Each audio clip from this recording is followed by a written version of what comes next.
Halo, nama saya Dari Salva Sunarto dengan NPM 24064116951. Pada video kali ini, saya akan menjelaskan mengenai jawaban tugas pendahuluan 9, modul 9 saya untuk mata kuliah praktikum jaringan komputer. Pertama, pertanyaan itu adalah jelaskan apa itu routing dan bagaimana cara kerjanya dan contoh kapan routing perlu diperlukan. Jadi routing itu merupakan proses mengidentifikasi dan memilih jalur terbaik untuk traffic data melakukan perjalanan dari jaringan sumber ke jaringan tujuannya. Jaringan itu maksudnya tuh subnet atau broadcast domain. Routing dilakukan untuk dengan menggunakan network device layer 3 seperti router atau multi-layer switch. Kenapa pakai uh, network device layer 3? Karena dia tadi kan uh, dari suatu subnet atau broadcast domain ke broadcast domain lainnya.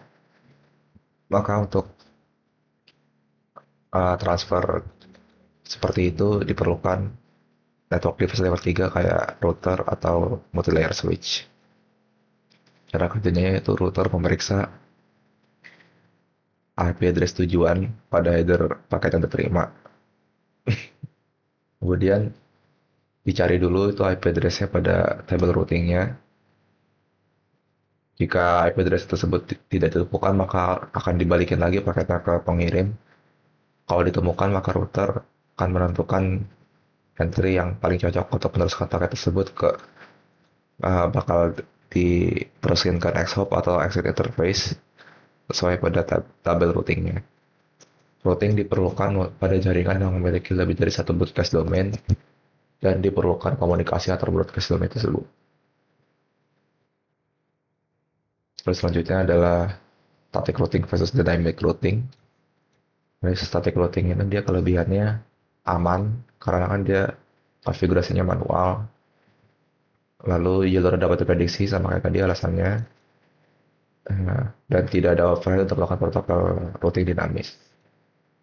Kekurangannya jaringan jadi sulit untuk dikembangkan dan diimplementasikan pada jaringan yang besar dan kompleks karena semuanya manual. Lalu harus melakukan konfigurasi manual untuk jika terjadi kegagalan, ya walaupun kegagalan ini bakal jarang terjadi karena kan ini konfigurasinya manual. Jadi kalau seandainya awal sukses, terus uh, kemungkinan gagalnya itu rendah karena dia statik dan tapi dia juga ada resiko human error. Sebaiknya ini static routing digunakan pada jaringan yang kecil dan sederhana. Dynamic routing kelebihannya itu mudah untuk dikembangkan dan diimplementasikan pada jaringan yang besar dan kompleks. Terus terdapat konfigurasi otomatis jika terjadi kegagalan dan juga meminimalisir risiko human error karena dia otomatis. Kurangannya itu kan dia membutuhkan resource tambahan untuk melakukan protokol dan routing ini sendiri. Terus juga dia risiko kegagalannya lebih tinggi soalnya kan dia dinamis, konfigurasinya berubah-ubah terus secara otomatis. Tapi dia juga punya yang tadi di kelebihannya dia juga punya konfig otomatis kalau jadi kegagalan. Dan juga dia membutuhkan redundansi tinggi soalnya dia konfigurasinya berubah-ubah terus. Jadi rentan gagal makanya itu dia perlu redundansi, perlu backupan. Sebaiknya digunakan pada jaringan yang besar dan kompleks. Lalu ini nomor 3 RIP V1 versus RIP V2. Pertama dari tipe protokol dulu, RIP V1 itu kelas full, RIP V2 itu classless. Lalu untuk VLSM sendiri, kalau RIP V1 itu tidak mendukung, kalau RIP V2 itu mendukung. Untuk metode update dari router table sendiri, kalau RIP V1 itu dia melalui broadcast update-nya itu, jadi dikirim ke semua device di broadcast domainnya yang sama. Kalau RIP V2 itu dia multicast, alamatnya itu 224.0.0.9. Dia yang nerima itu hanya router lain yang menjalankan RIP V2 juga. Untuk autentikasi, reviewan itu nggak ada, nggak didukung. Review itu didukung dalam bentuk text atau MD5. Untuk auto summarization sendiri, kalau review one itu defaultnya aktif dan nggak bisa dimatiin. Kalau review itu dia aktif juga defaultnya, cuma dia bisa dimatiin oleh administrator. Selanjutnya ini matrix sama administrative distance. Metrik ini merupakan measure yang merepresentasikan biaya dari suatu rute. Karena dia biaya, jadi dia makin rendah, makin bagus, the lower the better. Digunakan untuk menentukan rute terbaik menuju suatu tujuan yang memiliki lebih dari satu protokol routing berbeda. Router akan secara otomatis memilih rute dari protokol dengan nilai metrik paling rendah. Lalu untuk administrative distance sendiri ini mirip seperti metrik, dia the lower the better juga. Cuma bedanya kalau ini kan biaya. Kalau administrative distance itu dia trustworthiness. Jadi dia tuh yang routing table-nya itu paling dekat dengan kebenaran. Nah, dia the lower the better juga sama kayak metric. Jadi dia itu digunakan ini mirip seperti metrik juga untuk menentukan rute terbaik menuju tujuan dan akan memilih router dengan nilai AD terendah. Lalu selanjutnya ada Nexthop versus Exit Interface. Nexthop ini tuh dia nentuin IP address dari router berikutnya yang harus dituju oleh paket. Kalau Exit Interface itu dia nentuin interface lokalnya aja pada router tersebut sebagai jalan keluar.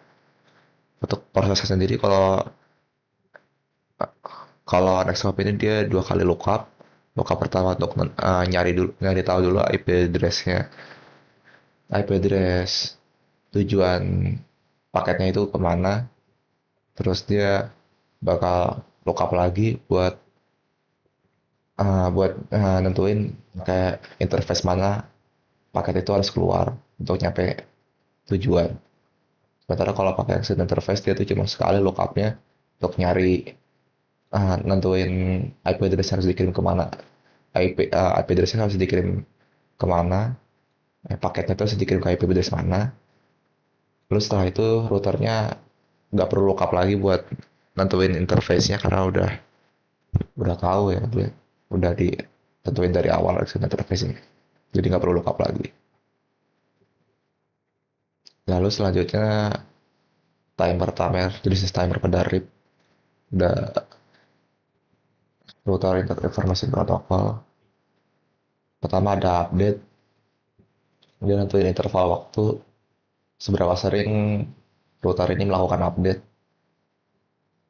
ya itu perannya tadi untuk ngesinkronin informasi routing antar router. Lalu invalid timer default itu 180 detik. Nah, dia jadi 180 detik itu durasi maksimum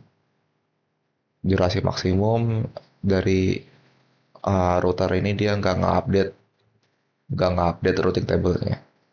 Kalau dia lebih dari 180 detik dia dihitungnya invalid. Routing table yang dimiliki router itu tersebut akan invalid. Selanjutnya flash timer 240 detik dia tutup, jadi kan dia ngitung invalid timer 180 plus 60 detik. Jadi kalau setelah dia dinyatakan invalid selama 80 detik, terus setelah itu ada tambah 60 detik, makanya 240 60 detik. Kalau selama 60 detik itu dia nggak ada update lagi, maka yang invalid tadi, yang routing table invalid tadi akan dihapus. Jadi dia tuh biar nggak routing table yang salah itu biar nggak nyebar ke router lain. Lalu hold down timer, dia tuh aktif saat rute berstatus unreachable. Jadi di rute itu nggak bisa dicapai.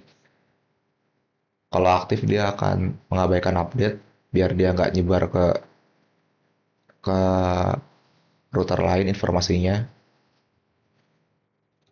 Jadi router lain nggak ngikutin rute unreachable ini. Oke, udah itu aja sih. Selanjutnya apa? Fitur auto summarization fungsinya.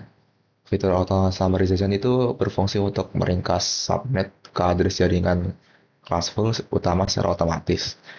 Fitur ini tuh dapat menyebabkan masalah juga kalau pada konektivitas di mana terdapat subnet yang tidak saling terkoneksi karena auto summarization menghasilkan ambiguitas. routing pada topologi jaringan tersebut. Ambiguitas ini tuh terjadi karena kedua subnet saling mengadvertise ringkasan yang sama. Lalu selanjutnya, perintah passive interface. Passive interface ini merupakan uh, memiliki fungsi